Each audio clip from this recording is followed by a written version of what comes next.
Well, today on the Fatboy Show, we want to talk about something very interesting. We want to talk about second-hand things and buying things that are second-hand. We are a third world nation, and so buying second-hand things is not alien to us. Our vehicles are usually second-hand. Many things are second-hand. However, are there particular things where you would simply not buy it in second-hand form? Yes, I wouldn't buy home appliances in second-hand. Why not? Because look at it this way. You remember when we used to have fridges, second-hand fridges, and before you use it for quite a short time and then it runs out of gas and you have to take it back for it to be fixed over one issue and another and another. I'm like, you're better off buying something brand new if you can afford to, and that can serve you for years. For instance, I've had the same fridge for the last 12 years. Me too. The fridge I have in my house I bought in 2005. So how many years is that? That's almost 20 years. Yes. So, but if you had bought it secondhand, probably it wouldn't serve you very much. And then let's look at flat irons. You're going to be ironing and then you're going to have a short circuit and it's a lot of work. What about clothes? When it comes to clothes, I wouldn't buy underwear. Not secondhand underwear, yes. But and I think when people are looking for unique clothes, I think that's where secondhand is sometimes preferable. Because if you want to buy something brand new and you go to a boutique, you go to Loom Street, or you go to any of these places where they sell clothes, you're going to find that it's the same stock of clothing found all over the place. It's like a uniform of sorts. So the entire Kampala is going to wear it. Exactly. So if you're sensitive to being seen in matching outfits like, with the half of the people in Kampala, then perhaps secondhand clothes are going to be your thing. There's less of a chance. There is less of a chance. Do you know what hurts more than... I don't know if there is anything that hurts as much as, going to Arua Park and you find a chick moving around with plates of food in your dress that you think you bought uptown. Same material, same color, same pattern. Wow. So secondhand clothes are simply not going anywhere for sure. No, they are not. Because let me tell you, as a parent, my children, the clothes they wear at home to play, I'm not going to go to and spend what? 50K on a pair of jeans or 70 or 80 for them to just play at home. Yet you can buy something for 5K. I am going to go downtown and look for those clothes. Even Crocs, if you cannot afford the brand new ones, because do you know that brand new Crocs can cost you about 150,000? I have never seen brand new Crocs in my life. But if you go to every stage area, like suburb, yes, you'll find a stall with some shoes and Crocs. No, I have seen brand new Crocs and they're very expensive. So if you want to get something that is as good as the brand new thing, you're going to go second hand. Really? Well, I do have 2 pairs of Crocs, and I do believe they're secondhand. I just bought them there near the stage, and it's convenient because they're usually just being displayed there as you're walking. I know that stage where you bought them. You know it, eh? The one around Stanbic Bank. Yes. Yep, they've got some nice Crocs over there. They've got nice shoes. And speaking of shoes, what about shoes? That too. I can buy shoes from second hand. I've bought shoes from second hand several times. And even bags there.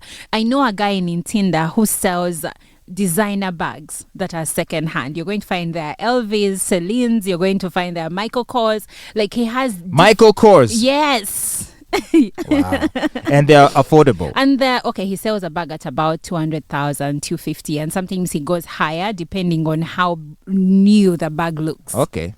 Well, that's interesting. I'll tell you what I'd never buy secondhand. I had done so previously and I got burnt twice. What? And that is laptops. Laptops, because obviously they tend to be expensive. So sometimes you might think to yourself, let me see if I can save some money. And there you see, like, you go on Facebook and some guy has posted some laptops he's selling. Yeah, Toshiba used laptop, this, that. UK used, and it's like 500K, 600,000. You're like, well, that seems fair, because otherwise a brand new one would cost you like 2 million or something like that. Yes. So you go for it, only for the thing to just start acting up. Yes. Usually the battery is lousy, it blacks out. It burns up. it burns up, so when it comes to laptops, you're really better off getting a new one. I actually learned that from you when we were looking for my laptop, and I remember you being insistent that don't buy anything that is used. Yeah, because I had 2 used laptops which just became bricks. And by the way, even and I agree with you when you say that laptops you don't buy secondhand, because the old laptop I had, I'd been with it for 10 years and I had bought it brand new. Okay. So it saves you. Buying is going to be expensive, but buying it cheap because it is secondhand is going to be more expensive. You know what they say, cheap things are expensive. Yeah, in the long run. In the long run. Okay, so at least that's it for me. That's where I draw the line. Laptops I'll never have a second-hand laptop. How about women? Aren't they all second-hand? Are there any brand new women? There are some brand new girls out there. You either get them used or reconditioned. Oh my goodness! How about men? Some of you start when you're 15 and you start with old women. So you've been used and used up. But can men be used? I don't think so. Why not? You've been around. Well, because, all right, so a man who is sexually active and a man who is not, from a physical standpoint, is indistinguishable. His body is intact. Whereas for a lady, sad as I am to say it, but if she's been sexually active, then she is not intact. Do you know when men say that if a woman has been sexually active, she's not intact? I actually don't believe that. You know why? Have you not heard of a hymen? No, I've heard of... Come on. Hymens can... You might have heard of it. Hymens can even be broken by just riding a bicycle. You might have once had one. But do you know that science actually says that the existence of a hymen or none thereof doesn't necessarily mean that the woman is not a virgin? Because riding a bicycle, climbing trees can actually break the hymen. It doesn't mean that you're still not a virgin. I see you struggling to look for excuses. I am not looking for excuses. I'm just saying, away from the hymen, away from the, she's no longer a virgin, there is the belief that because a woman has slept with 1 or 2 more men, just accept she is your no crimes. longer intact. No, no. Because you know what? What? If we can have push babies and go back to what we used to be, some women have gone as far as lying to men that they've never had babies, and the men have believed it. Yes, Fatboy, even if you give me stares, I stand by what I'm saying. I don't believe you. So unless she's had kids and she convinces a dude she's a virgin? No, not a virgin. But when a man cannot even tell that, this place has ever pushed a baby. Oh. That's what I mean. Yeah, there are some exercises that can be done. That's why I don't believe that just sleeping around makes a woman, But not even Kegel exercises can restore a hymen, not in my opinion. Although, what's your hymen for what? That's it. Hymen is like a seal, a like badge of honor. Like how when you buy a bottle of water or even a soda in a plastic bottle, right? Mm-hmm. So you can tell if it's been opened before.